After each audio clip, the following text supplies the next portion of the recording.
It's absolutely just beyond your wildest dreams to think that you could come here and race a motorcycle.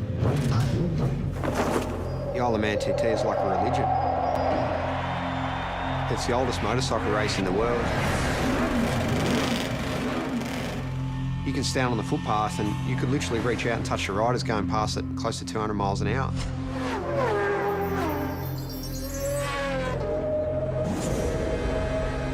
The houses are passing you so quick, sometimes it feels like you're inside a video game.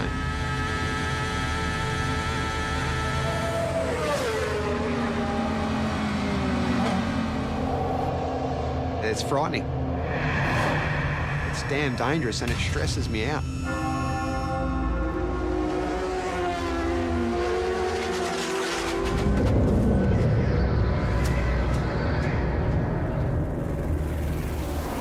Unless I'm very much mistaken, Mark, this is the greatest motorsport event in the world.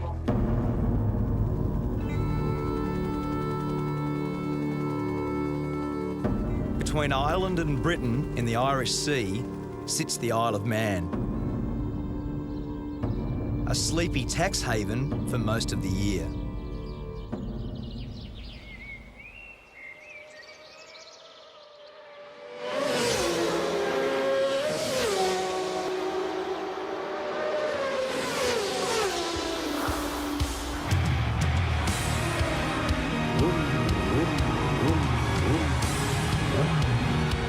I've come here to witness the most dangerous road race on Earth.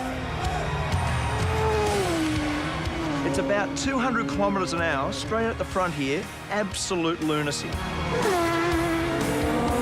I want to find out what drives these riders to test themselves and their machines in a brutal event called the TT, the Tourist Trophy. There's a lot to get right and a lot that can go wrong, so it is part sprint race, part endurance race, and it's a time trial, so it's so unique.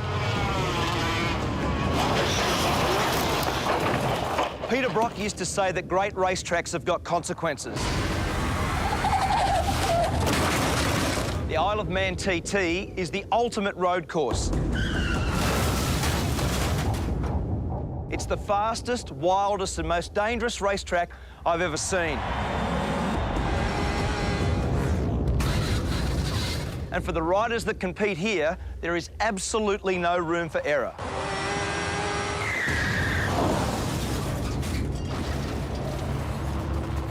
In its 104 years, 234 riders have died. It says on the back of your pass that motor racing is dangerous. This is dead set dangerous, isn't it? It is. It really is. It's frightening. Aussie rider Cameron Donald is one of over 200 starters this year.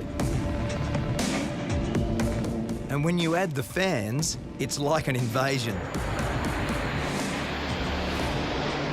With Cameron is his girlfriend Karen, herself a keen motorcyclist. They've been planning for the race all year.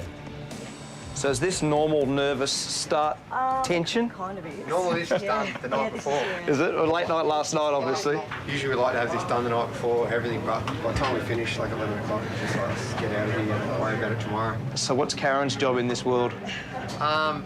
Keep me calm. We were born without time, nameless in the arms. Cameron grew up in Warrandyte in Victoria. It was his dad, Ken, who introduced him to the thrill of the two-wheeler. Lots of bike photos, not many other ones. It consumed a fair bit of time, didn't it? It did. It took up a lot of time. From a young age, Cameron began winning and winning. I remember Mum actually saying to me, you know, you can't, when you're going to buy or build a house, you can't live in a motorbike. I remember saying to her, yeah, Mum, you can't race a house. So I think then she just pretty much gave up. The TT is held over a fortnight. 1 week for practice, 1 week for racing, 7 races in all. And in between, the public can go flat out, no speed limit on the Island Road course. Everyone that races here knows the dangers and they accept them and they do their best to ride accordingly. But I think it's sad in this world that we're all so wrapped in cotton wool these days, and there's so few opportunities to do anything dangerous. For Cameron, a plumber when he's not racing, there's no event bigger than this. Riders set off at 10-second intervals. It's all about the fastest lap of the island, and that's what makes it so pure and so dangerous. You sit on the start line, you're looking down that first hill, and because it's not a mass start, you're sitting there getting waved off one at a time. The pressure on you, everyone's looking at you, and it's a rush I've never had out of any other race.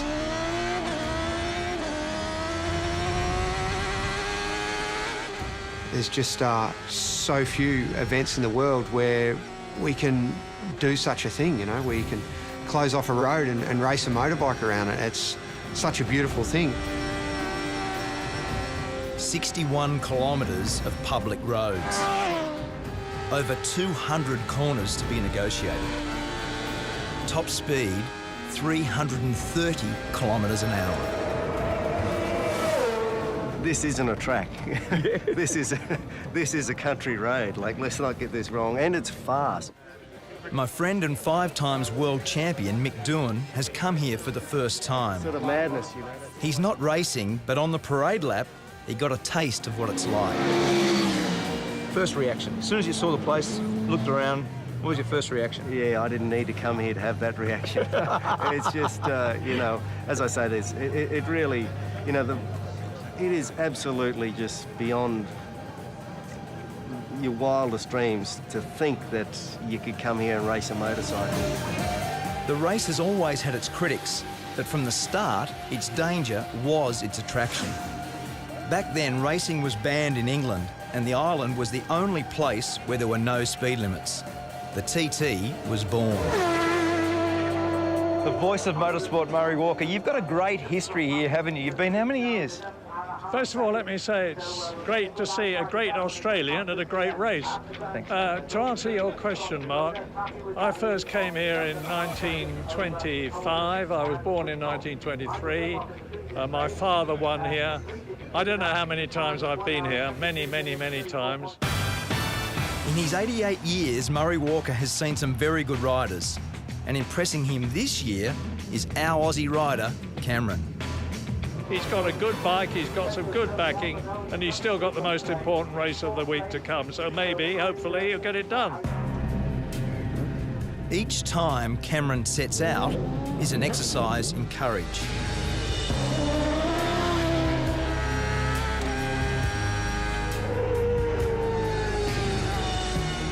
Each lap is an anxious one for Karen, who gets radio updates on his progress.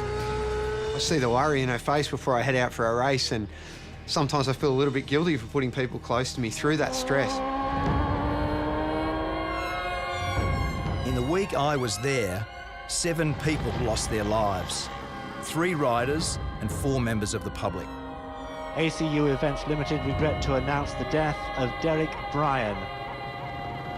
I've lost a couple of friends in my years racing at the Isle of Man, and I do think of them in the corners that they've fallen in, and where Dobbsy crashed is one of the most intense corners on the track.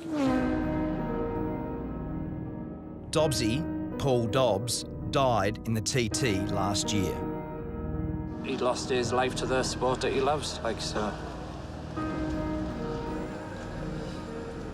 Just one of them, mate.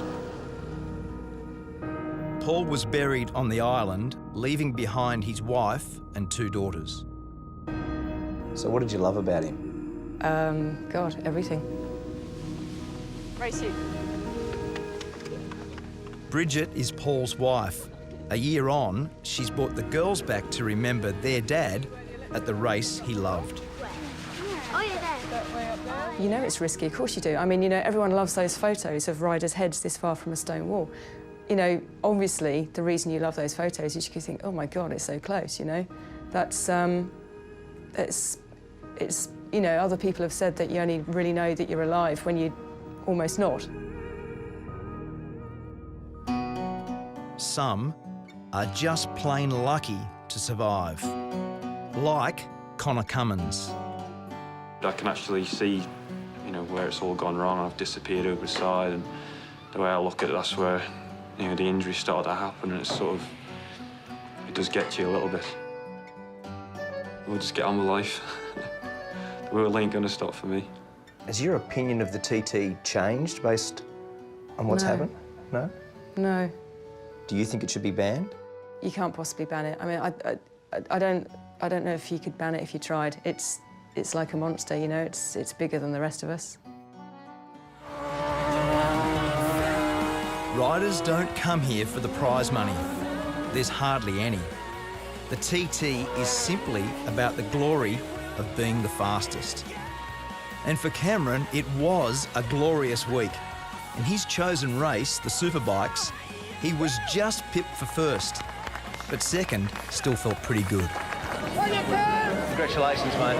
Well done. Really good, huh? When will you settle down and stop doing this? I don't see it too far away. I never saw racing the Isle of Man as a long-term prospect because, look, it is so dangerous, and I do see it as a numbers game. If you keep coming back, sooner or later, I see it's going to catch you out.